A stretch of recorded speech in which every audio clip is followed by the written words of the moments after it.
My name is Dominique Avery, and I'm delighted to welcome you to Can We Talk, a show which gives me an opportunity to have a wide-ranging conversation with just one interesting person. Usually, it's a Simsbury resident. Today, my guest is Eric Wellman. Since he was just elected as Simsbury's first selectman, many of you have already met him, either when he was going door to door or through social media. In the future, you'll see him officially in action as he chairs the Board of Selectmen. But since he's a relative newcomer to town, I thought this show would give us all an opportunity to get a little more about him as a person. Eric, thank you so much for coming here and joining us. And it's so good to be here. Giving the people of Simsbury a chance to get to know you a little bit better. I mentioned that you're not originally from Simsbury. Where are you from? So I grew up in a small town called Northborough, Massachusetts, which is just outside of Worcester. But I've been coming to Simsbury for about 18 years. I met a woman here, and I haven't stopped coming back ever since. She, I think, was in my daughter's class at Simsbury High School. Oh. And my daughter also knew your brother. Yeah, that's right. So love brought you to Simsbury. Absolutely. Right. And love has kept me here because we have a 5-year-old daughter now, and we have free babysitting, grandparents 5 minutes away. So it's been great. That's nice. You first came to my attention last year when I saw you on SCTV interviewing Democratic candidates for office. And it was clear, as I observed you, that you were a professional reporter. So, and I know you work for Aetna now, but Tell me a little bit about your work history. Yeah, so I like to say that I got bored doing radio, so I decided to work in insurance, but that's not exactly the way that it played out. Honestly, since the time I was 11 years old, from the time that I knew that I wanted to do anything, I knew that I wanted to be on the radio. And I used to set up, the baby monitors, I set up a baby monitor in my house, and I played pretended to be a radio DJ on it. Like, that's where I started. I would call into radio stations and request songs and try to get on the air and win contests. That's how I started, too. Do you? No, I started as a radio DJ. Yeah, oh, okay. I thought we were talking about the baby monitor. No baby monitor, no. But then I got into news radio, National Public Radio in particular, because I was in high school and I wanted to get an internship because that's how you get into the media. And there was no one who would take someone in high school with the exception of the public radio affiliate WBUR in Boston. So that's where I fell in love with NPR and that narrative form of storytelling. And then what changed? You didn't stay there. You went into insurance. I became what I would call a radio gypsy. I worked in Boston for a couple of summers doing internships. I graduated from Syracuse University, and they have a phenomenal program in broadcast journalism at the Newhouse School. My very first job was in Harrisburg, Pennsylvania, where I was for a year and a half, and then I spent about 6 years on the radio in Cleveland, hosting Morning Edition there, which is the local NPR affiliate there. And I like to, it's hard to explain what came over me, but I guess I'd call it like my late 20s crisis, where I knew that I liked what I was doing at the moment. I loved radio and journalism and all of the people that it put me in touch with. But I also knew that in 20 years, it's not what I wanted to be doing. And I had no idea what I wanted to do after this. So I ended up I left that job and I got my MBA at Case Western Reserve University and then found my way into the insurance world. Everyone tells you when you go to business school that you need to know exactly what you want to do. And you've got to be very clear about that. I had no idea what I wanted to do. But I realized that I just have a passion for solving problems. I have a passion for solving business problems. Have you heard of the company Moen? They make faucets and stuff that you would find in your bathroom. They came and they did a talk, a bunch of the executives from that company. And I found myself riveted by a 2-hour conversation about faucets. And at that point, I knew that I could do something. I began to look outside of the traditional communications field. Well, actually, I think that probably translates very, very well to what you're going to be doing here. But let me just go back a step and say, now you landed at Aetna. What do you do at Aetna? You solve problems for them? Yeah, so the easiest way to describe it, I'm an internal consultant. I don't know if you've heard of Lean Six Sigma, but it's the most commonly used process improvement methodology probably anywhere. So it's basically using the scientific method and applying the scientific method to business problems. So it's a very methodical way of solving challenges. So it's taken me to various offices across the country. I work with a number of their different businesses, helping employees basically work smarter. We say work smarter, not harder. Identifying ways that we can meet the customer needs faster, so that we're able to get the customer what they need without without a lot of rework and pain. So there's an image of a beaver that's like chewing on a log, and then another beaver with a chainsaw. And I like to think of my job is to help give people the chainsaw. The chainsaw. Right. So I'm not exactly sure that I think solving problems in an insurance company is more interesting than radio, which I have a passion for still. But it sounds to me like you have a lot of experience that would be very helpful to us. So that brings me to Simsbury. Well, let me go back 1 second. You said something about coming to Simsbury for 18 years. You must have met your wife very young. How old are you? How old am I now? So Yeah. I'm 35 now. I met my wife, I believe, when I was 17 years old. Wow. We met at a homecoming dance at Simsbury High School. So that was my very first date with my wife was in the gymnasium of Simsbury High School. That's amazing. So what brought you here then? A little bit scandalous, I would know. I was going to the dance with a friend who I knew from summer camp, and she said, "Hey, will you come to the dance?" And that ended up how I met my wife. That's funny. So you're taking over as first selectman, or you already have. You've been sworn in when Simsbury's just begun this transition to a town manager form of government. A lot of people are a little bit confused as to what your role will be and what the town manager's role will be. So maybe we should spend a little bit of time talking about that. First of all, let me ask, when does the town manager start? So her name is, the incoming town manager is Maria Capriola, and she'll be starting on January 29th. And have you met her? I have, and I was part of the hiring process, which was amazing, by the way, interviewing just such incredibly qualified candidates and choosing Maria, who made it very clear that she really wanted to be in Simsbury. This is where she wanted. She has a young family, and this is where she wanted to raise her family and be part of this community. And so she's that moving meant a lot. here. She's moving here. And what was your question? Well, I'm not sure, but so we were. What I wanted to explore was this issue of what the first selectman does and what the town manager does, and how each role and how do people interface. If they have a problem with drainage on their street, should they be calling you or the town manager? Yeah, let me back up and I guess just explain the difference. So the way that it's been traditionally done in Simsbury is the first selectman is both the chief administrative officer of the town and also the legislative leader, and by that they're leading the Board of Selectmen, which develops policy and strategic direction for the town. Basically, we're separating those two jobs out. So now there's going to be Maria, who will be running the day-to-day of the town. The department heads will be reporting to her. I am leading the Board of Selectmen, which is setting policy and direction. And I've been asked some questions. So is she my boss or am I her boss? And I mean, let me be very clear that she reports to the Board of Selectmen, and the Board of Selectmen, your elected leaders set policy and set direction, which is then implemented by the town manager. So is the entire Board of Selectmen her boss, or are you? I think of actually very interesting. I was thinking about this just the other day. I feel very strongly that it is the Board of Selectmen.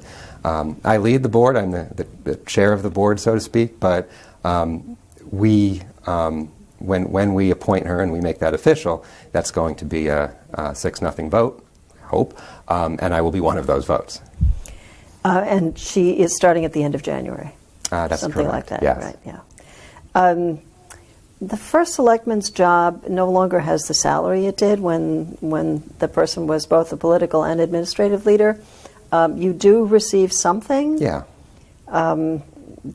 Is it what? I mean, it's like pittance. It's a stipend. It's what was agreed upon was $10,000 a year. But this is we're gonna see whether that makes sense going forward. So one thing I'm doing is, the intent of that money is really to defray the expenses that come with being first selectman, whether it's travel or certain supplies, and I'm buying stamps to mail letters. I mean, the town's not paying for that. I'm paying for that.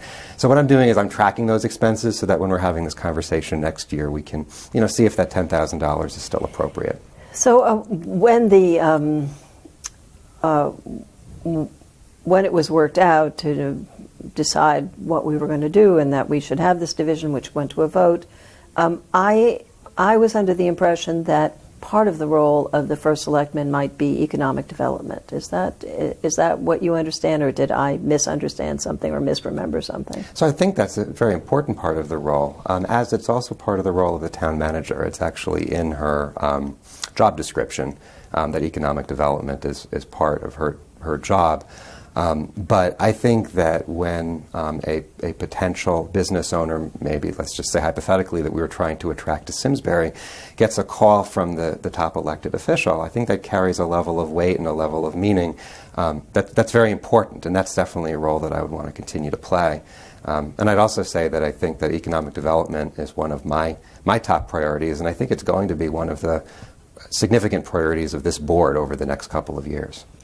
As a member of the Tourism Committee and as its former chair, let me say that we also feel that tourism is part of economic development and think that is something that's really important for us to do. And I couldn't agree more. And so all of the members of the Board of Selectmen are liaisons to different committees and commissions, and I appointed myself as liaison to the new Economic Development Commission when that's established. You'll also know I put myself as the liaison to tourism, precisely because I see them connected. Tourism is economic development. I'm thrilled to hear that. I'm really thrilled to hear that. I mean, I've been here since 1990, and I really feel that that's one of our strongest assets and something that we should. Anyway, we'll talk more about that. Yeah. So, so you have the stipend. You have a full-time job. Why did you run for this? What a good question. No, if people run? have asked, are you crazy? To be honest with you, when I say this, I don't mean this in a religious sense, but I feel called to do this. And by that I mean that I feel that I absolutely need to do this. And I think I've always been someone who's been politically aware. I haven't always been politically active, in large part because I was in journalism and it wouldn't have been appropriate. But with the election, November 2016 of Donald Trump, and this isn't a partisan thing. I have said since the beginning I am willing to work with any Republican or any Democrat or anybody who's willing to bring thoughtful, innovative ideas to the table. But the election of Donald Trump was not just a blow to the Democratic Party. It was. I really think it's setting our country back, and we have seen since that time energetic. Again, thoughtful people get involved in a way that we haven't seen in a very long time in this country, and I'd like to think that I'm one of those people. The day after the election, I have a 5-year-old daughter, and she obviously doesn't have a full grasp of what's happening in our country, but I sat down and told her that Hillary didn't win, and she said, "Who won?" And I said, "Donald Trump." And that is only the third time I've ever cried because of a story in the news.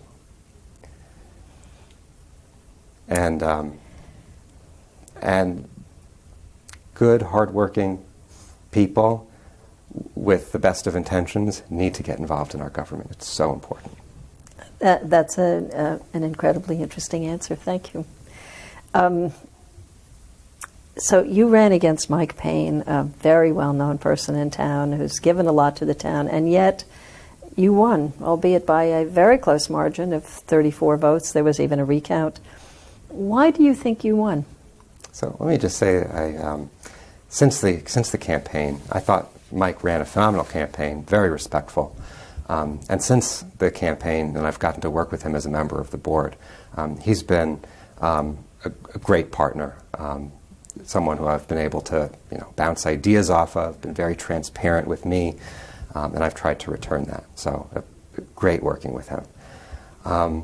Why I won? I don't know. I think I was telling you before we were recording that oftentimes people learn more from their failures than their successes. So I do want to make sure that I learn all the lessons, both positive and negative, that I can from this experience. But I did work incredibly hard. I wasn't going to run and lose without knowing that I had left everything on the table, because the story that I was telling was a story that I felt very personal to me and my family. This community means a lot to me, and I wanted to make sure that I left everything on the field, so to speak. So that jives with one political insider told me that he thought it had to do with your youth and your enormous energy and your use of social media and the fact that you attracted young voters. What do you think? I think that's a lot. I mean, social media was a really key piece of my strategy. I had a young woman in the millennial demographic, Lauren Sweeney, who advised me on the use of social media, and it's an incredibly effective and inexpensive way of being able to tell your story to a lot of people who might not be reading their mail, might not be reading the newspaper, but are on their phones. Well, so I'm not part of that generation. I don't even have a smartphone, but my reaction to mailings is I barely read them. I just recycle them. But I do look at Facebook and do stuff like that. And I saw you everywhere, and you were just it was just incredible. So to go back to Mike Payne, and I'm glad you have a good working relationship with him, and I respect him a lot. He got me. He's the first person I knew in government or had anything in the recycling committee, and he got me involved umpteen years ago. But there are others who have worried that you lack the breadth of knowledge about the town that Mike Payne has. So how do you counter that? Sure. So I think it's incredibly important that anybody, especially in elected office, have a respect for history and understanding the stories and the history behind how did we get to where we are today. I've been meeting, I would say that Peaberry's is my second office. I've been meeting everybody for coffee that I can, both people in politics, on boards and commissions, longtime residents, religious leaders, everybody I can meet with to paint a picture and put the wonderful, complex puzzle pieces that are Simsbury together. But also tapping into my journalism background, because in journalism, you got to become what I like to call an instant expert. I don't need to know everything about economics to interview an economist, but I do have to know the right questions to ask, and I think in government that's super important. The other thing is, part of the campaign, this is going to sound crazy, but I had the pleasure of knocking on over 2,000 doors. I talked to hundreds of people about their hopes and dreams and concerns for this town. And I'd like to think that I heard from a really healthy cross-section. I think I have an understanding of what most people in Simsbury want for this town. I actually think, as you're talking, that it's maybe a good thing that you were sort of an outsider coming in, because I think so many people in town take what we have for granted and don't see what is special about Simsbury. So tell me a little bit what you find special. You've talked about how special you found it. Yeah. What is it? I mean, what is it that attracted you to this town? So I've traveled around the country for work quite a bit. Most places I go, I could be standing on a corner somewhere, and I could literally be anywhere in the country. In Simsbury, you're in Simsbury. Our phenomenal school district. We're blessed with beautiful geography, topography. We have places like Simsbury Farms. We have working farms like Toll Meadow, where you can get ice cream and fresh vegetables in the summertime. We're incredibly blessed to live here. But I also heard from many people a sense of anxiety. I think we have a reputation as a community of, oh, people in Simsbury, they're well off. They don't need our help. But there is a sense that I got knocking on doors of economic anxiety, in part because we're a high-tax town in a high-tax state. And what I heard is that we are a community, I think, that's by and large working for families, people especially who are using our wonderful school district. Once children graduate, I think as a town, we need to continue to provide value, both to empty nesters and to our seniors. And I think that looks like a lot of different things. It's not just a senior center. It's not just one thing or another, but it's about showing that you've made an investment in this town over 20 plus, maybe even 30 years, and making sure that there's still a place for you in this town and you're getting value from the money that you're spending to live here. So now you're sort of touching on my next question, what your top priorities are and what do you see as the biggest issues facing the town? Sure. You've already indicated a few. So. Well, if you had a blank map and you were inventing Connecticut today, right now, we wouldn't have drawn a map with 169 towns that all have duplicative services. I think that we have to understand in this community, every community, needs to hold strong to what that makes their own community unique. We can't lose that. There are so many things that make Simsbury unique, but I think there are also many opportunities to pursue collaboration with our neighbors and our region to maintain or even grow our services and do it in the cost-effective manner that our residents expect. So those are some things that I'm very interested in exploring over the next 2 years. You mean working with other communities? Yeah, to say how can we, in a more... Like Canton or Granby. Absolutely, in a more cost-effective way, provide the same services or possibly even improve the services we have. So you grew up in Massachusetts. Connecticut has these 169 towns, every one of which is terribly jealous of their own little space. Is Massachusetts the same way, or is there more cooperation? I think it's by and large very similar. And even as you look at the two states, they have relatively similar tax structures. Which, by the way, I think Connecticut does have a tax challenge. But I think Connecticut has many challenges, but I don't think taxes are the whole story, because if you look at the data, when people leave Connecticut, do you know where they go? But overwhelmingly, the two top states are New York and Massachusetts. They wouldn't be going to those states if taxes were the primary reason they were leaving. Yeah, I personally think that the CBIA did this huge campaign trying to get taxes reduced, and they just convinced everybody over many years that we were just a terribly high tax state, and I think that they're reaping the terrible impact of the whole tax story now. Anyway, let me be clear though that our taxes are high here, and I think that our residents expect for that money a very high level of service, and I want to do everything in my power not only to maintain that service but to make this town as affordable as possible. So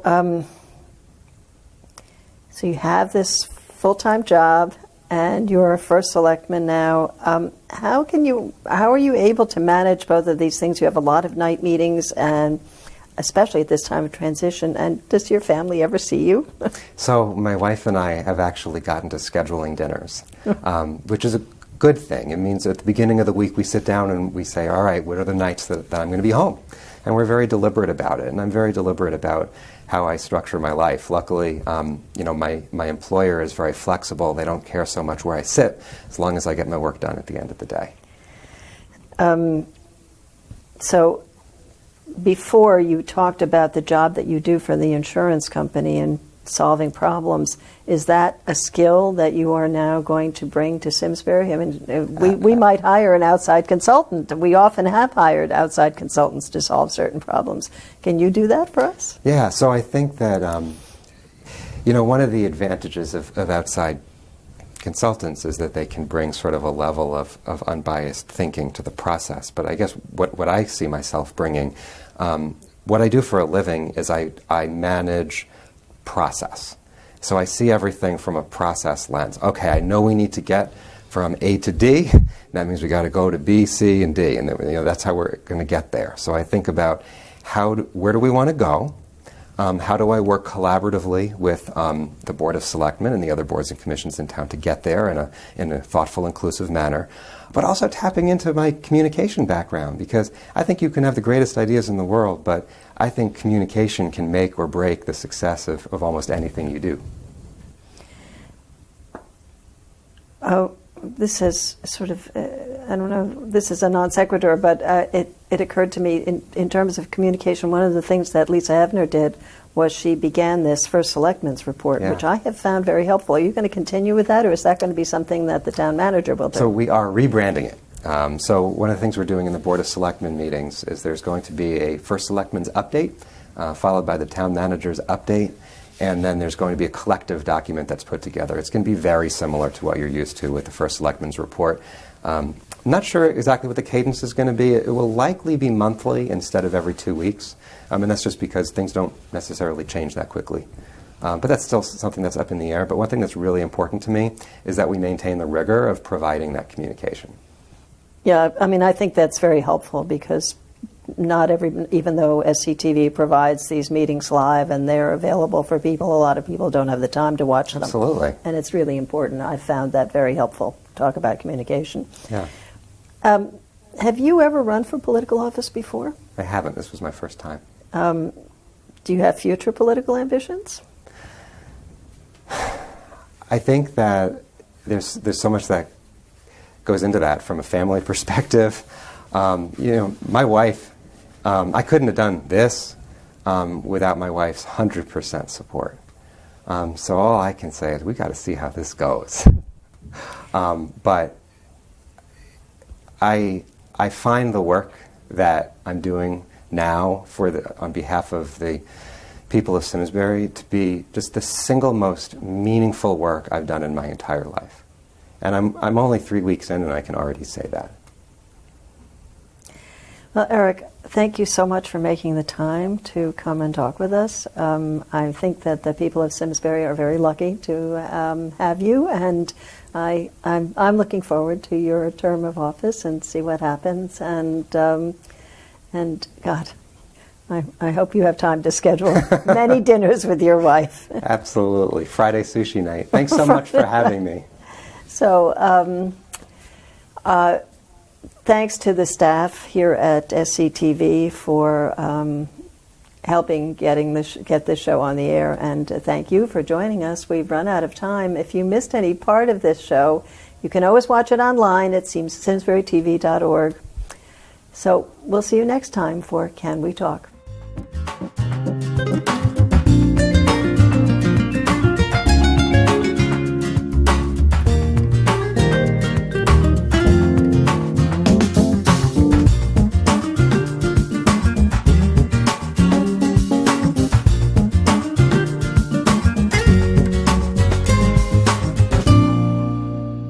Funding for Simsbury Community Television is provided in part by contributions from viewers like you. Thank you.